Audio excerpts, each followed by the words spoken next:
नमस्ते दोस्तों। ओशो रजनीश 20वीं सदी के महान दार्शनिक जिन्हें हर कोई जानता है और वो किसी परिचय के मोहताज नहीं है। उनकी एक बुक आती है कैवल्य उपनिषद, जिस पर उन्होंने बड़े अच्छे से समझाया है। कितनी मोटी बुक है। जैसे आप जानते होंगे, हमने एक बुक का रिव्यू किया था उपनिषद अंक, और हमने अपने चैनल पर बता रखा है कई बार उपनिषद 108 हैं। वैसे तो बहुत है उपनिषदों की संख्या, मुख्य 108 है और उनमें भी मुख्य जो शंकराचार्य मानते हैं वो मात्र 11 ही है। लेकिन उन 108 में एक उपनिषद आता है कैवल्य उपनिषद, जिसे ओशो जी ने बड़े अच्छे से समझाया है। इसके अंदर मात्र 25 श्लोक है, पर इन्होंने उन 25 श्लोकों को अपने तरीके से, यानी कि उपनिषद को माध्यम बना के समझाया है। काफ़ी बातें इन्होंने, बहुत सारी बातें बताई हैं जो उपनिषद से तो मैच नहीं करती, लेकिन वो भाष्य भी उपनिषद का नहीं है, पर इन्होंने समझाने के तौर पर कि आखिर जो महर्षि है वो क्या कहना चाह रही हैं, और भी उसमें अलग से भी एक्स्ट्रा अपनी बातें जोड़ी गई है, बहुत कुछ समझाया है। तो इस बुक को केवल उपनिषद ही ना माने, ये एक तरह से ओशो जी के भी इसमें बहुत विचार है, बहुत नहीं, ज़्यादातर विचार उन्हीं के हैं।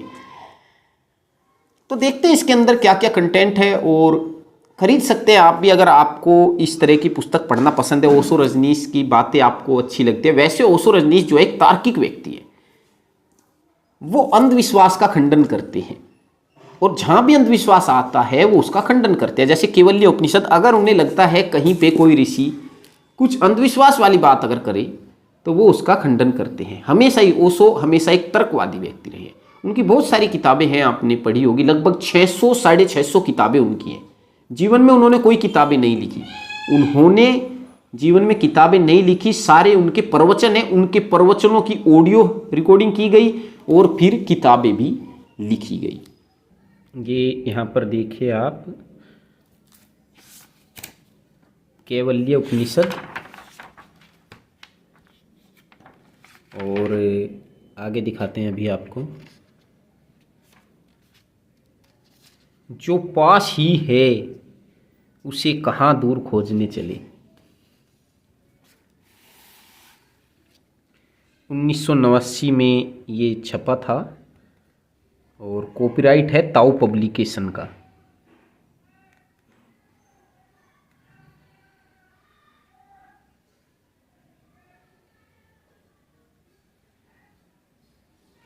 प्रकाशक भी है ताऊ publication private limited, 50 Koregaon park, Poona. शब्द समर्पण हो गया यहाँ पे, और विषय सूची पर चलते हैं। ये रही विषय सूची।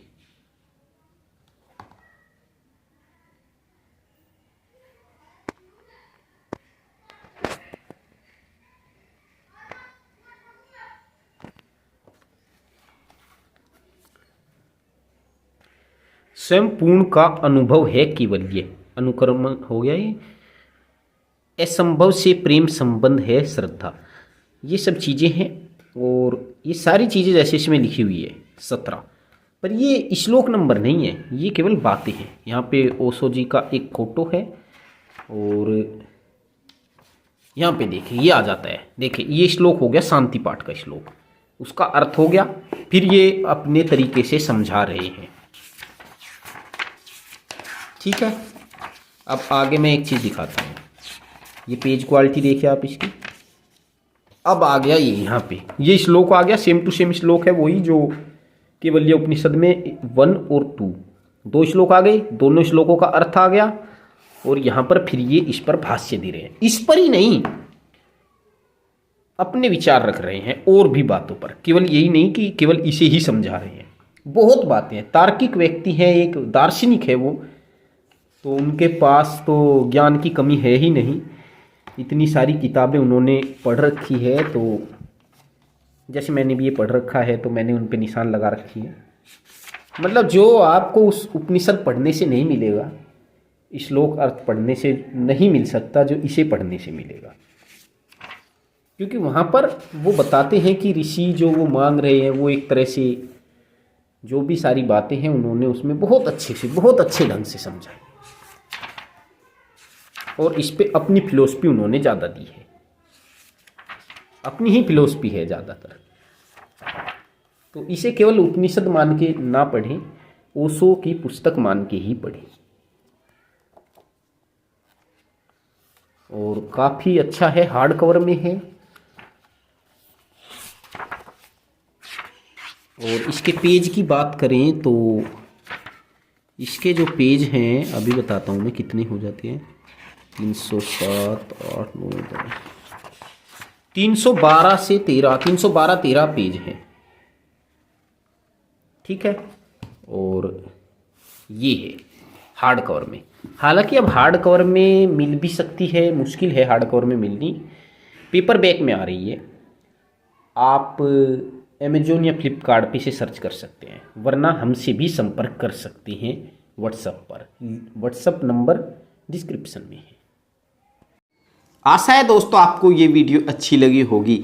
इसी तरह की और वीडियो देखने के लिए आप हमारे चैनल को सब्सक्राइब और वीडियो को लाइक कर सकते हैं। धन्यवाद।